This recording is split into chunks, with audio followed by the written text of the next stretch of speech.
বন্ধুসকল, এয়া স্পষ্ট যে ফলমূলে আপোনাৰ শৰীৰৰ স্বাস্থ্য আৰু ৰক্ষণাবেক্ষণৰ বাবে অতি প্ৰয়োজনীয় পুষ্টিকৰ উপাদান যেনে আ, ভিটামিন চি, পটাছিয়াম আৰু ফলেট আদি যোগান ধৰে। আজি আলোচনাৰ বিষয় হৈছে কল। ইয়াৰ স্বাস্থ্য উপকাৰিতা আৰু কল খোৱাৰ ছাইড ইফেক্ট বা ক্ষতিকাৰক দিশটোৰ বিষয়ে জনাটো। সঠিক পৰিমাণে কল খালে আপুনি নানা ধৰণৰ ঔষধি গুণাগুণ লাভ কৰিব পাৰে, কিন্তু যধে-মধে কল খালে হয়তো জটিল সমস্যা হ'ব পাৰে আৰু ফলত আপোনাৰ লাখ লাখ টকাও অযথা খৰচ হৈ যাব পাৰে। গতিকে মাথোন 2 মিনিটতে জানি লওক কল খোৱাৰ উপকাৰিতা, গুণাগুণবোৰ আৰু পাৰ্শ্বৱৰ্তী ক্ৰিয়াৰ হিচাপে হ'ব পৰা বিভিন্ন ভয়ংকৰ সমস্যাবোৰ। বিশ্বজুৰি কল এবিধ জনপ্ৰিয় ফল।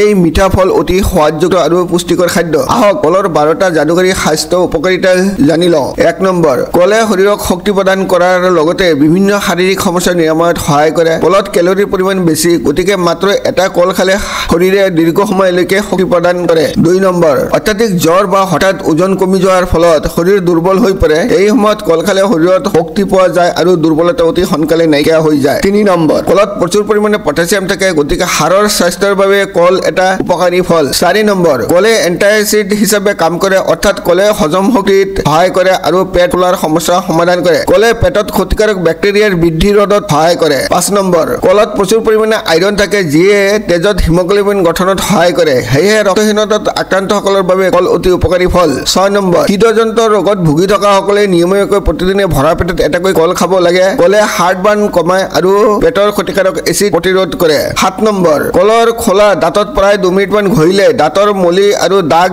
আঁতৰি দাঁত বগা হৈ যাব। খনিজ পদাৰ্থবোৰৰ সমৃদ্ধ কলৰ খোলা দাঁতবোৰত জিলিকি থকা বগা কৰি তুলিব পাৰে। 8 নম্বৰ, ডায়েৰিয়া হ'লে শৰীৰৰ পৰা পানী আৰু প্ৰয়োজনীয় পটাছিয়াম খালী হৈ পৰে। এই সময়ছোৱাত কল খালে শৰীৰত পানী আৰু পটাছিয়ামৰ অভাৱ নাইকিয়া হ'ব আৰু মগজুৰ স্বাভাৱিক কাম-কাজত কোনো প্ৰভাৱ নপৰে। 9 নম্বৰ, কলত ফেটি এচিড চেইন থাকে, যি ছালৰ কোষৰ বাবে উপকাৰী আৰু শৰীৰক সুস্থ কৰি ৰখাত সহায় কৰে। এই ফেটি এচিড শৃংখলে পুষ্টিকৰ পদাৰ্থ শোষণত সহায় কৰে। 10 নম্বৰ, কলে মানুহক সুস্থ কৰে। কলত ট্ৰিপ্টোফেন থাকে, যিটো চেৰ'টনিনত ৰূপান্তৰ হৈ মনটোক শান্ত কৰাত সহায় কৰে। 11 নম্বৰ, কলত প্ৰচুৰ পৰিমাণে পটাছিয়াম থাকে, যিটো ৰক্তচাপ নিয়ন্ত্ৰণৰ বাবে উপকাৰী। ষ্ট্ৰোক প্ৰতিৰোধৰ বাবেও কল উপকাৰী। 12 নম্বৰ, ধূমপান এৰিবলৈ অধিক কল খাব লাগে, কাৰণ কলত থকা ভিটামিন B6 আৰু B12, পটাছিয়াম, মেগনেছিয়াম শৰীৰৰ পৰা নিকোটিনৰ প্ৰভাৱ নাইকিয়া কৰাত সহায় কৰে। কল খোৱাৰ অসুবিধা বা ছাইড ইফেক্ট। বেছিকৈ কল বা আন উচ্চ পটাছিয়ামযুক্ত খাদ্য খালে শৰীৰত অতিৰিক্ত পটাছিয়াম হ'ব পাৰে, যাক হাইপাৰ কেলেমিয়া বুলিও কোৱা হয়। ইয়াৰ ফলত হৃদযন্ত্ৰৰ সমস্যাকে ধৰি গুৰুতৰ স্বাস্থ্যজনিত সমস্যাৰ সৃষ্টি হ'ব পাৰে। হাইপাৰ কেলেমিয়া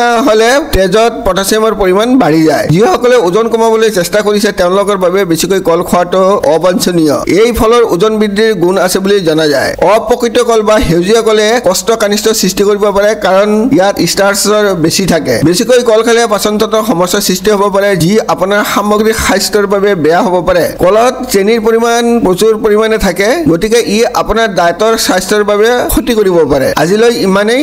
ভিডিঅ'টো লাইক আৰু শ্বেয়াৰ কৰিবলৈ নাপাহৰিব। ভিডিঅ'টো চোৱাৰ বাবে অশেষ ধন্যবাদ।